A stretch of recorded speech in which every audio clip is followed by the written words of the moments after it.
वो उस पोस्ट पे होते नहीं, मात्र वो एक बाबू हो सकता है, एक अकाउंटेंट हो सकता है, एक पियोन हो सकता है, लेकिन उसको आदत पड़ी हुई है हर आदमी को कमांड करने की, क्योंकि वो सबसे पुराना है वहां पे। तो वो आदमी जो होता है वो लोगों को चलाने लग जाता है, और हम सारे उसके चलाने से चलने लग जाते हैं, और बहुत बाद में रियलाइज करते हैं यार कमाल है यार, ये था यार, मैं था प्रिंसिपल तो। लेकिन तब तक वो चिड़िया खेत चुक चुकी होती, और ये गलती हम साल दर साल पद दर पद करते जाते हैं। इसीलिए पहले तो हम वो बने जो हम हैं, और जो सही है वो सही है, और ये काम करने में कोई आड़े नहीं आता है। बहुत सारी चीजों में बहाना लगा देते हैं ना, मैं ये करना चाहता था मुझे उसने रोक लिया, मैं ये करना चाहता था मुझे ये धमका दिया, मैं ये करने की कोशिश करता तो मुझे वो कर दिया। तो फिर सीधी सी बात ये है, आपने पहले वो 3 काम सेलेक्ट किए जिसमें कोई टंटा होता, ताकि 14 करने से जिंदगी पर बच जाओ। ऐसा भी होता है। सबसे पहले टंटे के हाथ लगा दो, फिर आप भीड़ों का छत्ता कहाँ है, ये लो, अरे मेरे भीड़े काट गया, मैं कुछ नहीं करूंगा। तो आपने वही, हमने तो नहीं कहा था भीड़ों का छत्ता छेड़ो। आप मेरा मतलब समझ गए होंगे। रोकने के, तसल्ली देने के सो कोल्ड तथाकथित तरीके, और फिर तुरंत ये कह सकते हो अरे नवीन साहब को इन तरीकों का तो पता ही नहीं, हम पे दबाव किस प्रकार का रहता है। कौन सा दबाव रहता है? क्रिएटिविटी में कौन सा दबाव रहता है? नो बैग डे कितना बढ़िया तरीके से मनाना है, किस प्रिंसिपल के जाके कोई टांग अड़ाता है? एक तो ऐसे मन सकता है यार आज नो बैग डे है क्या, मेरे को आना जरूरी है क्या? अरे नहीं सर, आज तो नो बैग डे, आज आप क्या नहीं किया जरूरत है सर, मैं देख लूंगा। वो 2 आदमी तय कर दिए 2-3 साल से, वही 2 आदमी नो बैग डे के नाम पे जो करते हैं, बाकी स्टाफ बैठा रहता है। क्यों भाई? क्यों सारे लोग इन्वॉल्व नहीं हो सकते? क्यों नहीं करते आप लोग इन्वॉल्व? क्यों पुराने सर्कुलर को यूं का यूं जारी किया? आप कह रहे हो ना हमारा रिमोट कंट्रोल हमारे पास है, कहां है? पुराने सर्कुलर ने आपका माइंड चेंज कर दिया ना। आप क्या देख रहे हो? पहले कैसे होता था? एक कॉमन वर्ड तुम्हारे जुबान पे चढ़ चुका है, बुरा मत मान, ईमानदारी से बता दो, सबसे ज्यादा कौन सा फ्रेज इस्तेमाल किया है पिछले 6 महीने में? यही वाला किया है कि नहीं किया है? कौन सा? इस सिचुएशन में तुम पहले क्या करते थे? सर पहले आपको कुछ नहीं करना पड़ता था। अच्छा भाई बढ़िया, पहले हमारी कोई जिम्मेदारी नहीं थी सर इसमें। सर पहले ही आदेश जारी हो रखा है, इसके हिसाब से वो देख लेंगे अपने को क्या करना है। सही बात है यार। सर डेट चेंज करके लिया हूं, लिया, बस सर वो रामलाल जी चले गए, श्यामलाल जी आ गए, ठीक है चेंज कर। और आप कहते हो वाह यार आज तो एक अचीवमेंट हो गया। वाकई में अचीवमेंट हो गया। आदेश आपने जारी किया कि बाबू ने जारी किया? बता दीजिए ना, सच्चाई तो स्वीकार कर लो यार। सच्चाई स्वीकार करने में क्या है? क्या हम मुगालते में रहने वाले प्रिंसिपल बनने आए हैं, या वाकई में हम अपना लीडरशिप वाले प्रिंसिपल बनने आए हैं? कि मैंने स्कूल को क्या दिया, सिस्टम ने अगर मुझे यहां से यहां पहुंचाया है, सिस्टम को मैंने कहां से कहां पहुंचाया है, ये रिस्पॉन्सिबिलिटी किसकी है? मैंने प्रिंसिपल के राइट्स इस्तेमाल किए, सिस्टम के प्रति मेरी ड्यूटीज। मैं कोई सोल्यूशन ऑफर करता हूं क्या सिस्टम को? मेरे किसी भी वर्ड का बिना मतलब नहीं होता, हर वर्ड का मतलब निकलता है। मैं आप लोगों से आज ये रिक्वेस्ट करता हूं, अपने आप को पहचानिए, और कुछ भी करने की जरूरत नहीं है। रियल प्रिंसिपल को क्या करना चाहिए, ये 10 चीजें लिख लो। आप मेरे ऑफिस में कभी आ जाना, मेरा सफेद बोर्ड लगा हुआ है, इतने बड़े साइज का नहीं है लेकिन इससे आधे साइज का बोर्ड है। मैंने 7 दिन डिपार्टमेंट को समझा और 6 लाइनें लिख दी उसके ऊपर, और उन्हीं 6 लाइनों को देखता रहता हूं, और मेरे सारे काम फाइनली उन 6 कामों की तरफ जा रहे हैं। जो भी आता है उसको दिखा देता हूं, देख ले भैया प्रायोरिटी नंबर 3 है तेरी, ये देख ले नंबर 5 पे तेरा ही लिखा हुआ है मैंने। जब तक ये हो नहीं जाएगा ना तो मैं चैन से बैठूंगा ना तू। ये करना पड़ेगा। ये कोई बोर्ड का मतलब ये थोड़ी है कि ये केवल क्लास के लिए बना था, ये तो इंसान का रिमाइंडर है, प्रायोरिटी बताता है हमें। कोचिंग की में तैयारी करने वाला बच्चा भी लगाता है, भारत का नक्शा लगा लेता है, इसके ऊपर चिपका लेता है कि देखूंगा तो याद हो जाएगा कौन सा स्टेट कहां है।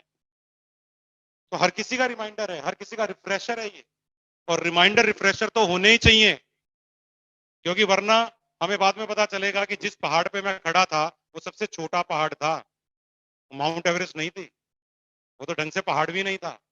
2000 मीटर ही था, फिर 4000 मीटर है, फिर 6000 मीटर है, फिर 8000 मीटर है, और फिर 8848 मीटर वाली एवरेस्ट है। तो हम ये सोच रहे हैं क्या?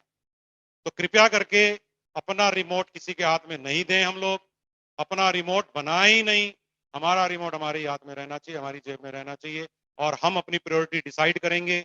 हम हमारे पूरे स्कूल की एक एक प्रायोरिटी को डिसाइड करेंगे, उसकी टाइमलाइन डिसाइड करेंगे, छोटे कामों को तुरंत करते हुए, मीडियम कामों को महीने भर में करते हुए, उससे बड़े कामों को थोड़ा और समय में करते हुए, जिन कामों के लिए डायरेक्टरेट का सपोर्ट चाहिए उसमें डायरेक्टरेट को समय पर चिट्ठी लिखते हुए, जिसमें मेरी जरूरत है, फाइनेंस की जरूरत है, उसका आकलन करते हुए अपनी बात को आगे बढ़ाएंगे। अरे यार, अगर चिट्ठी नहीं लिख पाए तो फिर और कौन है जो चिट्ठी लिखना जानते हैं? हमें चिट्ठी लिखना तो टीचर्स ने सिखाया, सिक लीव से शुरू करते हुए। नहीं, हम सबने वही वाली पढ़ी, I shall be grateful to you for this act of kindness.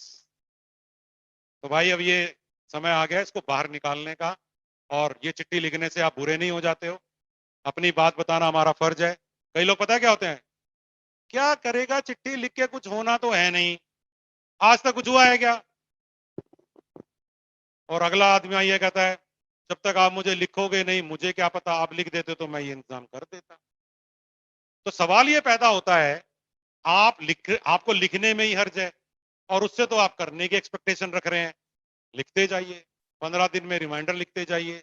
और सबसे बड़ी बात यह है, जब आप सारी गाइडलाइंस को पढ़ के खुद को अपडेट कर लेंगे, मैं आपको दावा करता हूं गाइडलाइंस में बहुत सारी चीजों के जवाब मिलते हैं। कंपोजिट ग्रांट की गाइडलाइन कभी पूरी पढ़िएगा, आपको मेरी बात समझ में आ जाएगी।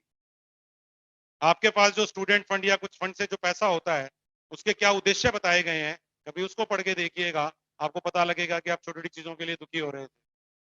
बहुत सारी चीजें जो गांव के लोग आपके लिए करना चाहते थे, क्योंकि कई लोग अगर पाली में, राजसमंद में, सिरोही में मेरी बात सुन रहे हो, है ना, उदयपुर में, चित्तौड़गढ़ में, जहाँ कंपनियां आती हैं, सेठ जी आते हैं, भामाशाह आते हैं, वहां पर हम उन लोगों से कई बार ऐसा सामान ले लेते हैं जो सरकार की सप्लाई में भी आता है, जबकि अपने को ये देखना चाहिए कि ये सामान तो सरकार की सप्लाई में भी आ जाएगा, अपने को वो लेना चाहिए जो सरकार की सप्लाई में कभी नहीं आता। तो सब ये हो जाए, वो उस बात को अक्षर से देते हैं। सिर्फ मैं कहना ये चाह रहा हूं कि कुछ चीजें हमें अपने दिमाग से, अपनी क्रिएटिविटी से, अपना एरिया ऑफ इंटरेस्ट डेवलप करके भी करना चाहिए। केवल अगेन केवल हम टिक मार्क बन के नहीं रह जाने चाहिए। बोलिए, क्या हम सारे टिक मार्क हैं? ये एक्टिविटी कर दी गई है, सपने में भी हाँ लिख दो, वो वाले टिक मार्क तो नहीं है। ऐसे टिक मार्क हमें, क्या हम सारे चेकलिस्ट हैं? आदमी के रूप में चेकलिस्ट दिख रही है, नीचे सिग्नेचर स्टैंप के साथ कर दिया गया है। सोचना, मैंने जो दोनों वर्ड यूज किए, इस पे सोचना कि क्या हम धीरे धीरे टिक मार्क और चेकलिस्ट में तब्दील तो नहीं हो रहे हैं, वाकई चीजों को करें। हमें वाकई में चीजें करते हुए एंजॉय करना चाहिए। मुझे कोई आदमी ये कहता, सर आप, मैं देखता हूं आप सवेरे 6-7 बजे उठे हुए होते हो, रात को भी 12 बजे तक मैसेज के जवाब दे रहे होते हो हमारे एजुकेशन के ग्रुप पे, सर आप सोते कब हैं, आप फैमिली के लिए टाइम कब निकालते हैं, एंटरटेनमेंट वगैरह कब करते हैं? तो मैंने एक डायलॉग बनाया था जब मैं हेल्थ में था, वो डायलॉग मार देता हूं दोबारा, क्योंकि अच्छा डायलॉग है। मैंने कहा यार, तुम लोगों ने फैमिली के लिए टाइम निकालना, एंटरटेनमेंट करना काम बना रखा है, मैंने मेरे काम को एंटरटेनमेंट बना रखा है।